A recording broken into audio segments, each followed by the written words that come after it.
조갑제 TV 시청자 여러분 안녕하십니까? 지금 세계 200개가 넘는 나라 중에서 인구가 5천만 명 이상이고요. 그리고 1인당 국민소득이 3만 달러 이상. 그리고 민주주의를 하는 나라가 몇 나라인지 아십니까?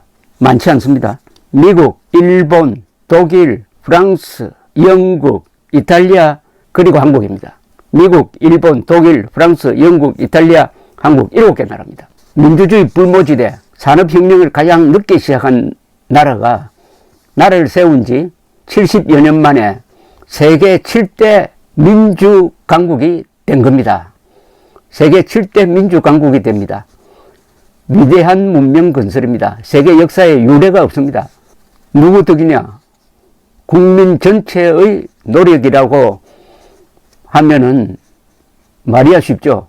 그러나 지도자가 있어야 될 것 아닙니까? 그 지도자, 첫째, 건국 대통령 이승만이죠. 이승만 대통령이 나라를 세웠을 때, 1948년 나라를 세웠을 때 그분의 연세가 73이었습니다.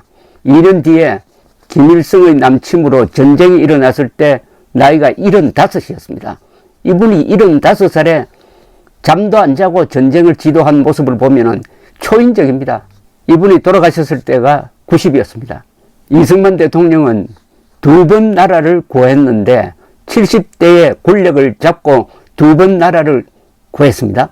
건국, 대한민국 건국을 통해서 나라를 세우고 김일성 남침에 저항하고 한미 상호발휘 조약을 만들어서 한미동맹이라는 우리 민족의 생명줄, 울타리를 만들었습니다. 그런데 세계 역사에 보면은 70대의 권력을 잡고 역사를 바꾼 사람들이 있습니다.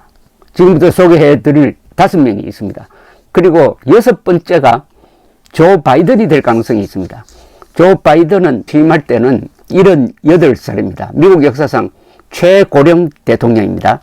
지금까지는 로널드 레이건 대통령이 69세 대통령이 되었다가 70살에 퇴임을 했는데 조 바이든은 레이건 대통령이 퇴임할 때 나이보다 1살이 더 많은 채로 취임을 하게 됩니다. 근데 미국이 정말 역동적인 게 40대 대통령을 미국 사람들이 최근에 4명을 뽑았죠. 최근 한 60년 사이에 1961년에 케네디, 그리고 클린턴, 1992년에 클린턴, 또 한 사람 더 있죠. 오바마, 2008년에 오바마. 40대를 뽑았다가 70대를 뽑았다가 조 바이든이 취임을 해가지고 어떤 역사적 업적을 이룰지 기대가 됩니다. 제발 한반도에서 김정은 세력을 몰락시켜서 자유통일로 가는 길을 여는데 조 바이든이 결정적 역할을 해줄 것을 우리 국민들은 희망해야 하겠고 그 방향으로 이끌어야 합니다. 그분이 한반도와 대한민국에만 신경 쓸 분이 아닙니다. 그렇다면은 그 옆에 착 붙어가지고 이끌어야 됩니다. 야생마 같은 트럼프를 그래도 국익을 위해서 잘 요리한 사람이 아베 수상이었습니다. 70대의 권력을 잡고 역사를 바꾼 분의 명단을 한번 제가 공개를 하겠습니다. 윈스턴 처칠입니다.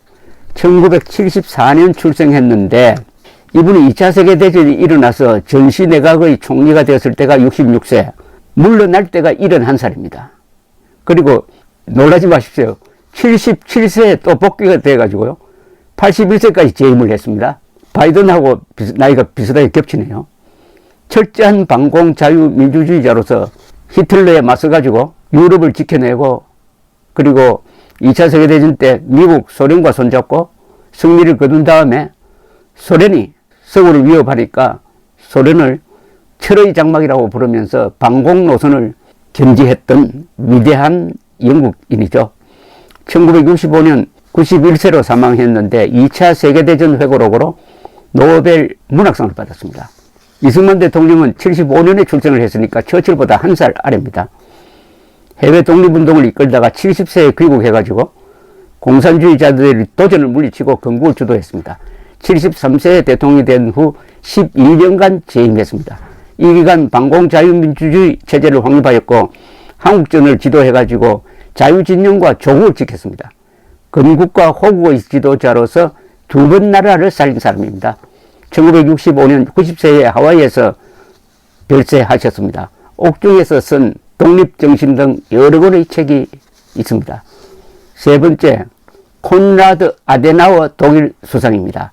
이분은 76년 출생입니다. 처칠, 이승만, 콘라드 아데나워가 각각 1살 차이입니다. 위대한 반공 지도자 세 분이죠.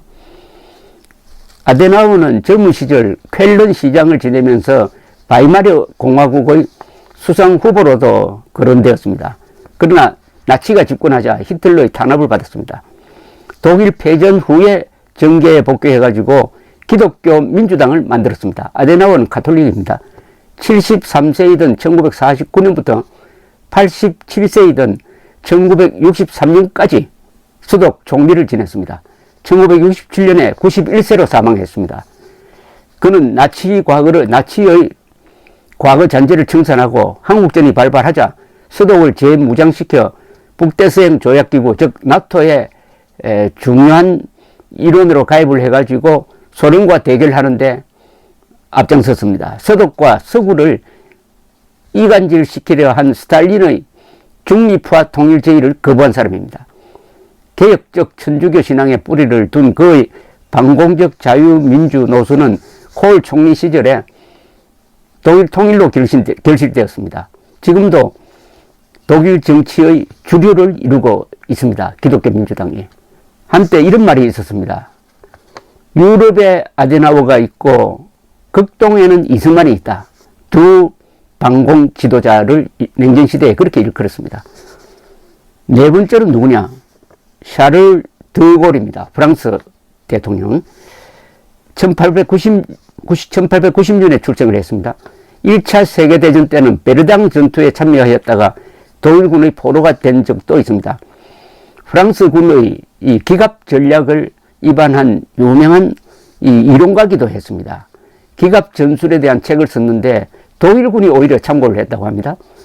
국방차관일 때 프랑스가 1940년 독일에 항복하자 런던으로 망명을 했습니다. 거기서 자유 프랑스군을 조직을 해가지고 싸웠습니다. 노르만디 상륙작전 이후에 파리를 제일 먼저 해방시키는 부대가 바로 이 자유 프랑스군이었습니다. 그래서 2차 세계대전 초장에는 프랑스가 패전국인데 나중에 전쟁을 끝낼 때는 프랑스가 전성국이 됩니다. 드골 덕분입니다. 그래서 유엔 안전보장 상임이사국 5나라에 프랑스가 들어가게 되는 겁니다.